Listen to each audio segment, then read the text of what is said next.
Hello, હું doctor મલ્કેશ તરસરિયા, consultant cardiovascular and થોરેસિક સર્જન. હું છેલ્લા 5 વર્ષથી હૃદયરોગના નિષ્ણાત સર્જન તરીકે સુરતની વિવિધ હોસ્પિટલોમાં કાર્યરત છું.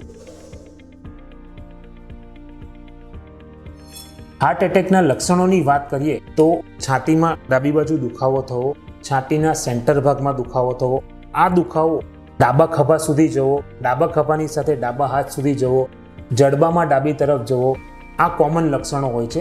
આ લક્ષણોની સાથે જ્યારે ગભરામણ થાય, ધબકારાઓ વધી જાય, પરસેવો છૂટી જાય, મૂંઝારો થાય, આ બધા સામાન્યતઃ લક્ષણો જોવા મળે છે. જો આ પ્રમાણેના લક્ષણો તમને અથવા નજીકમાં કોઈને પણ દેખાય તો આ માટે તાત્કાલિક ધોરણે એમ્બ્યુલન્સનો સંપર્ક કરી દર્દીને નજીકની હોસ્પિટલમાં શિફ્ટ કરવાનો પ્રયત્ન કરવો.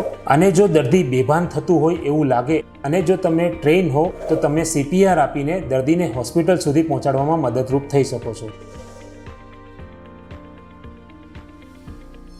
હાર્ટ એટેકના રિસ્ક ફેક્ટર એટલે જોખમી પરિબળોની વાત કરીએ તો સામાન્યતઃ વારસાગત પેઢી દર પેઢી આ રોગ આવી શકે છે.